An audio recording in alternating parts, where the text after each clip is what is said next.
Hello everyone and welcome to another one of my videos. I'm excited because we're getting into March. So that means a new month. That means a whole new set of TBR books. Do I always get to the books that my TBR jar picks?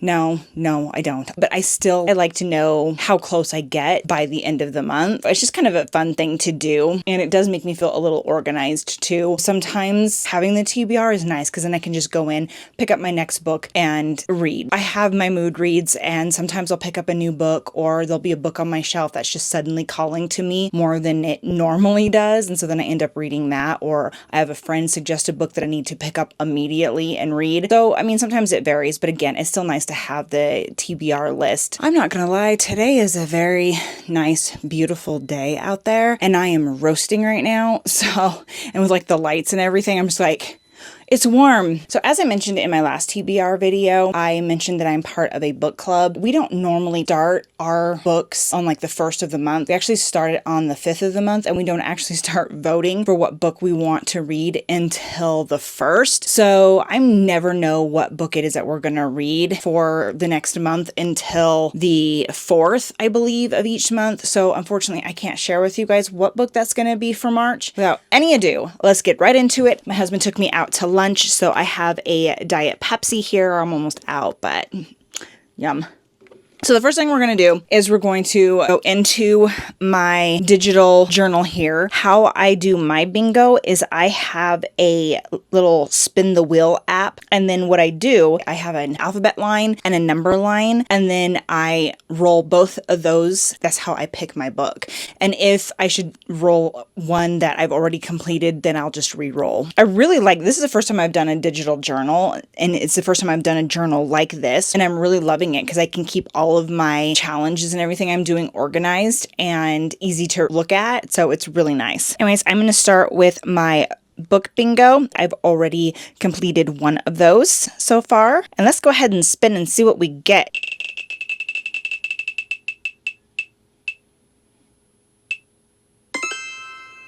Oh, looks like we got another B category, you guys. Okay, now we're going to do the number wheel.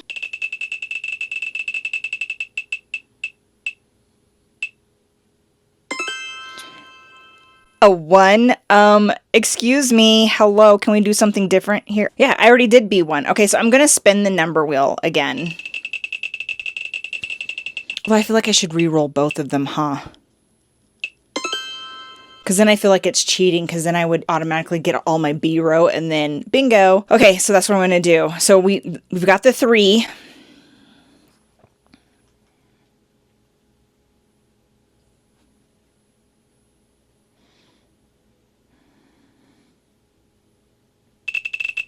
If we get B again, then I'll leave it.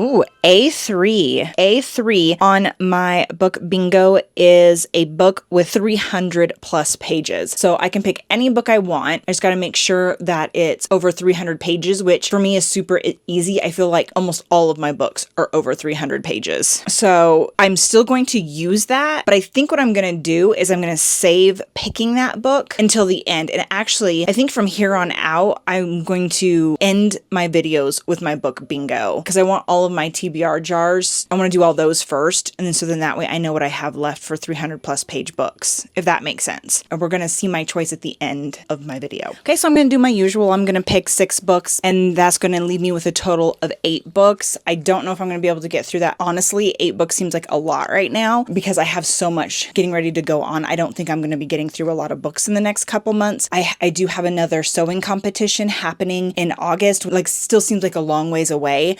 However, there's a lot that goes into sewing and crafting. I am making an entire bow, like a shooting bow out of foam. I'm doing a character from Genshin Impact. Her name's Kali. There's a lot that goes into her costume. I'm going to be quite busy and I really do need to start prioritizing my sewing and my crafting. I'm not exactly sure what that means for my books. I'm definitely going to be reading. I wouldn't survive if I didn't get reading time every day. I just don't know if I'll get through as many books as I have gotten through so far in the last 2 months. All that being said, I'm still going to pick my 6 books plus my club book and my bingo book. And then after that, all we can do is just play it by ear, right? Okay, so here we go.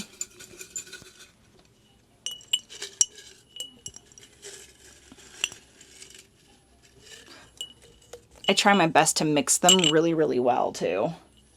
But there's only so much you can do. A book with a title that is more than 6 words.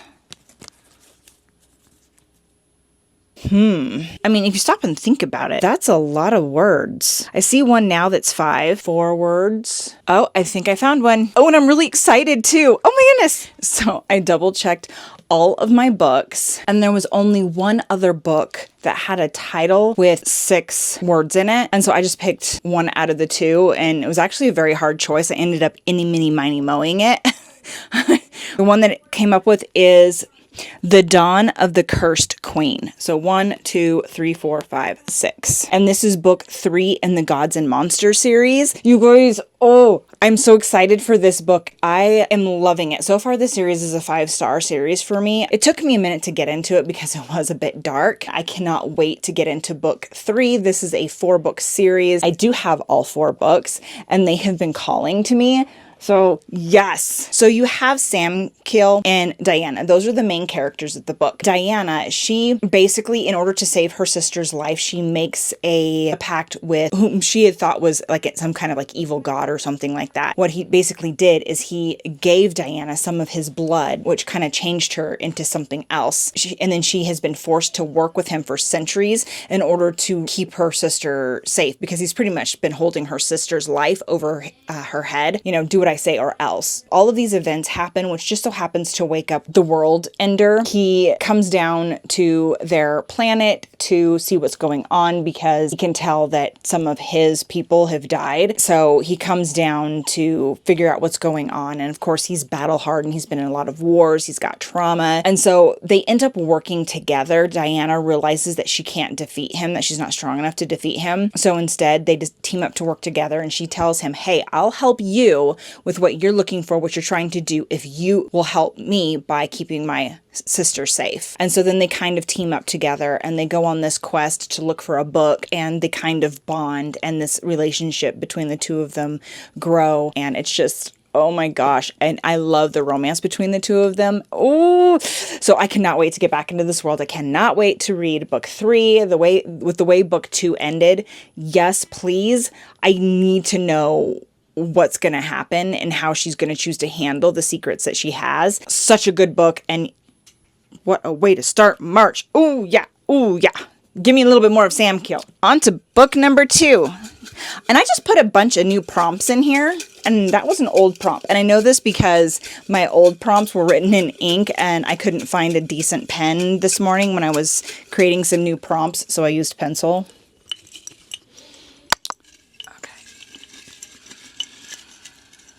I'm kind of using my fingers to try to mix them up too. Let's see what we get. A book with a title you love. Okay. You know, honestly, I've never really thought about titles of books.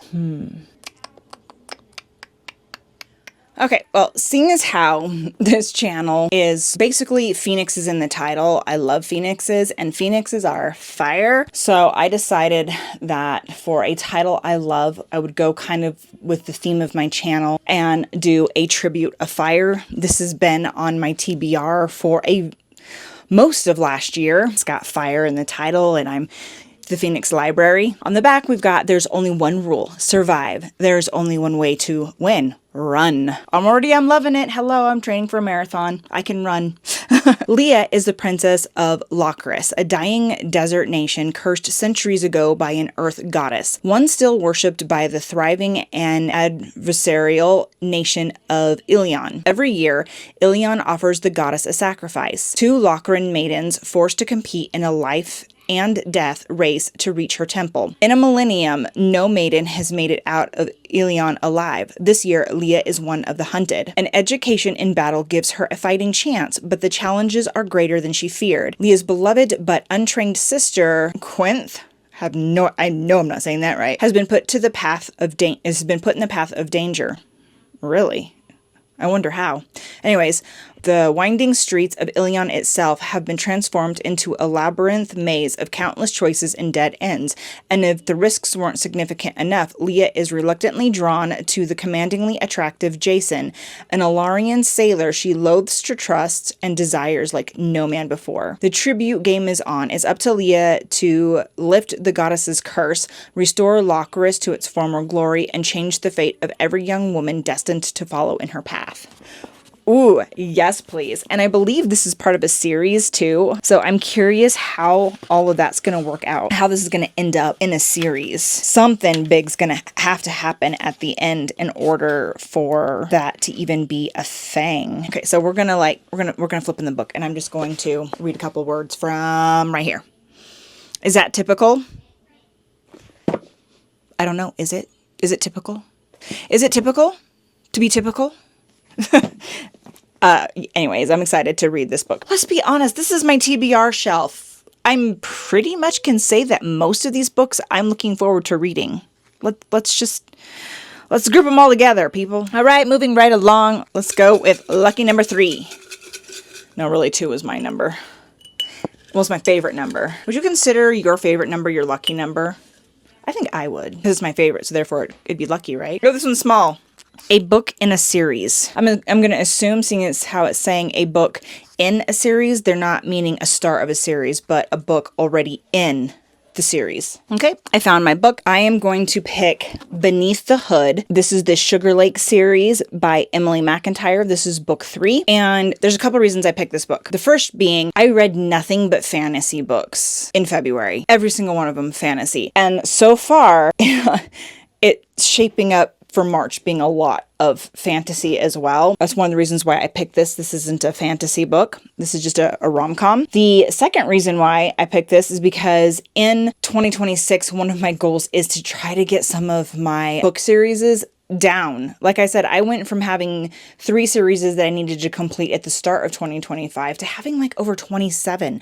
And I've already started a couple new books last month that are new books that are starting yet more new series. So I feel like for every series I complete, I'm starting 3 or 4 new ones. And instead of my list shrinking, it's growing. There is 4 books in the series, and this is book 3, so I'm getting closer to finishing the Sugar Lake series. This is about a different couple. In the Sugar Lake series, they're all about different couples. The world's interconnected, and they all know each other, but they're different couples. Your worth has nothing to do with how you look. It has to do with who you are. That's what makes you beautiful. Oh, I so agree. It's what's in here that's the most important. Anyways, Jackson Rhodes, and I love Jackson.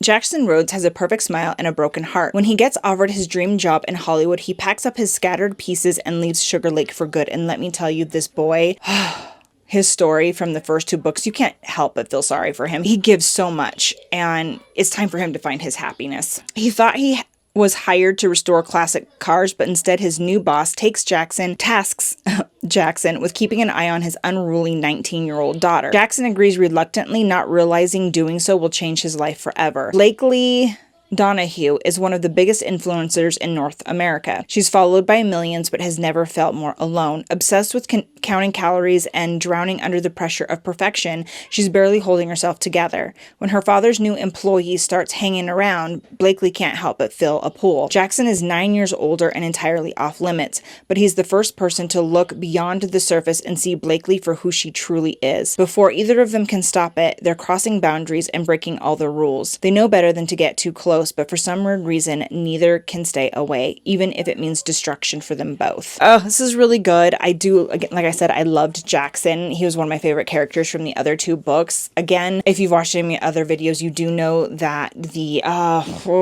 age gap. I don't like age gap tropes.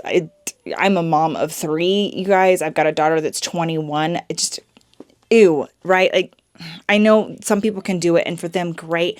I love that for them, but I can't help but feel a bit of a cringy ick factor when you have age gap tropes in books. And that's the biggest reason I've hesitated and why it's taking me so long to get into this book is because of the 9-year age gap. She's only 19, y'all. She's only 19. She's barely out of high school. Let's see, I was 18 when I graduated high school. How far into 19 is she? Is she almost 20, or did she just graduate high school?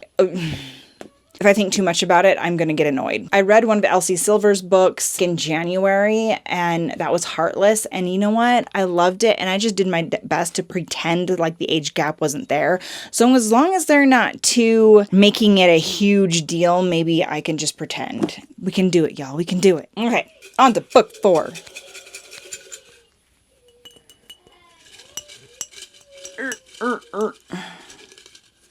Oh, I pinched something. Oh, they're all wanting to come out. Okay, there we go. Got one.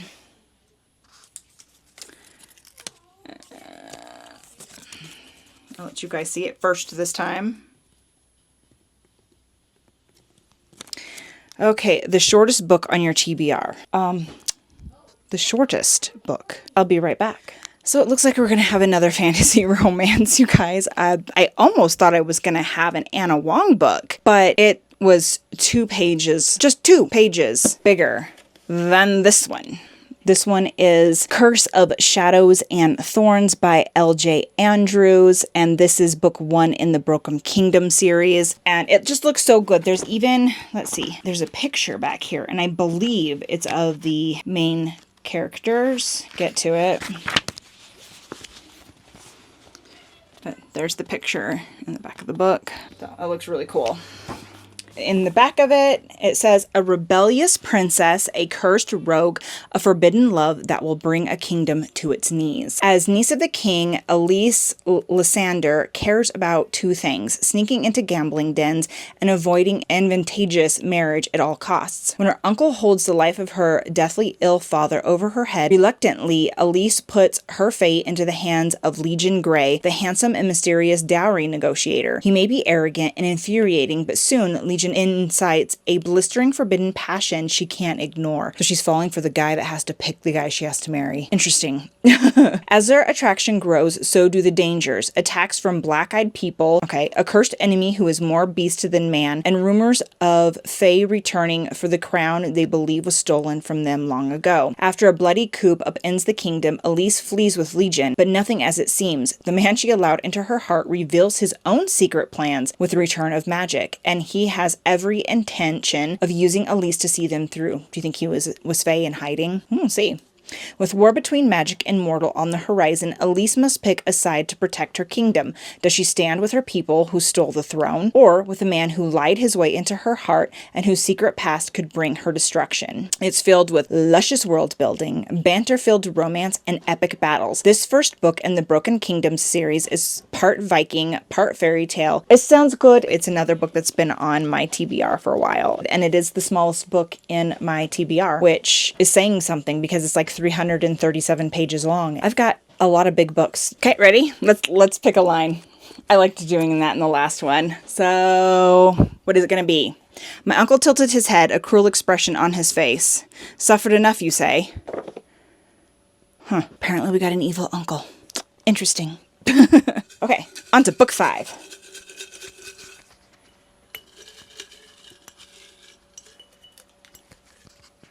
Let's see what we got.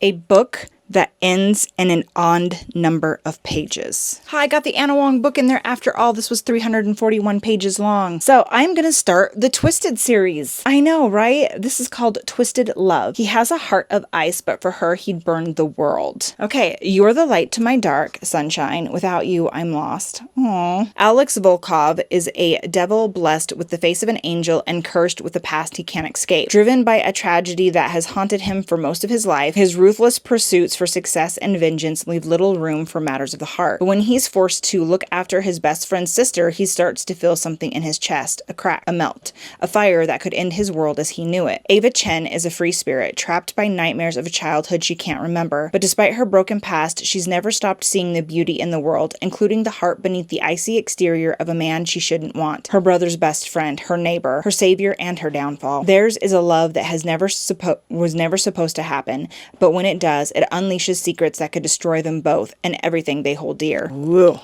this one sounds so good. Yeah. And I love Anna Wong. I still haven't finished her other series, but that's okay. Let's start yet another new series. I'm here for it. Let's do it. Okay, the final book.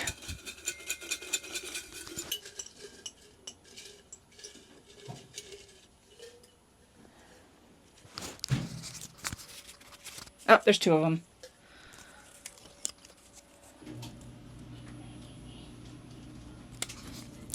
A sports romance book.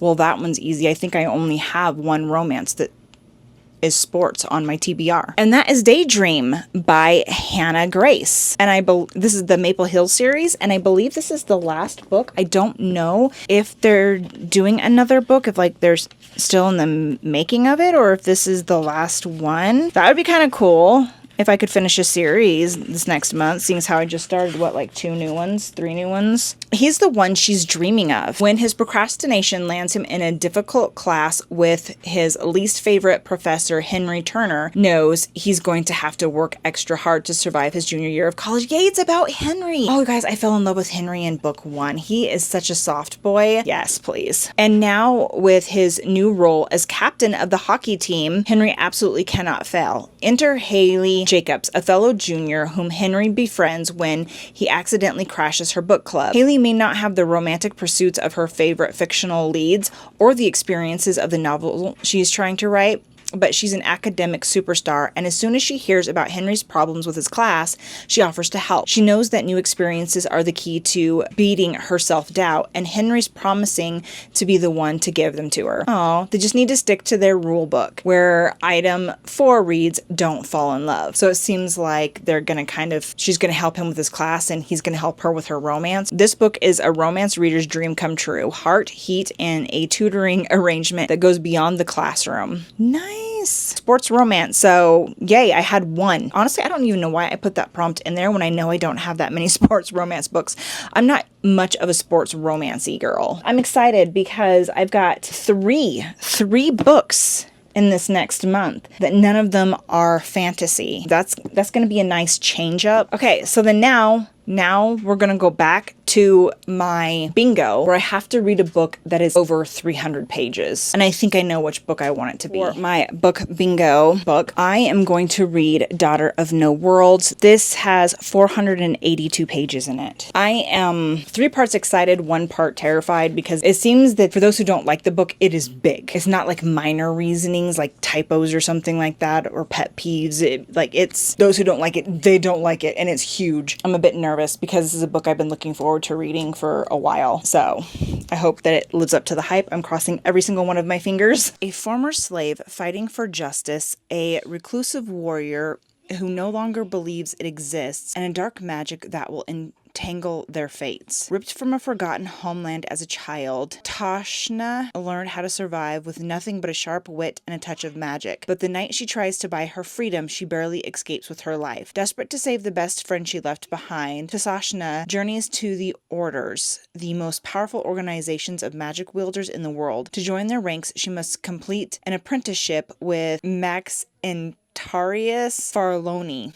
Wow, they're testing my ability to say names. A handsome and reclusive fire wielder who despises the Orders. The Order's intentions are cryptic, and Tashna must prove herself under the threat of looming war. But even more dangerous are her growing feelings for Max Antarius. The bloody past he wants to forget may be the key to her future or the downfall of them both. Tasasha will stop at nothing to save those she abandoned, even if it means gambling in the Order's deadly games, even if it means sacrificing her heart, even if it means wielding death itself. I don't know. I personally think that this sounds really good, and it sounds like it's going to be an amazing series that I'm going to really enjoy. But yeah, that is all of my books, you guys. Woo! Is it just me, or when you pick your books for the next month, you just get so excited for the new month so that you can read these books, even though you're still reading books from the month that you're in? I did have an absolutely fantastic February for reading, so you guys are going to want to make sure to check out my next video, which is going to be all about me talking about the books that I read in February, and you're not going to want to miss that because I've got a lot to share, a lot to talk about, a lot of thoughts. It is going to be an amazing video. So if you guys stuck through with me to the very end of this video, yes, Thank you so much. And you guys might as well hit that subscribe button, stick around, enjoy talking books with me, because that's what this is all about. I just love, love, love to talk about books. I want to build a book community on this channel of all of my fellow book nerds. So stick around, subscribe. All of you who are book nerds like me, subscribe, stick around. Let's make a book nerd community. I hope everybody has a fantastic rest of the month, because hello, last week. I will see you guys in my next video. Bye.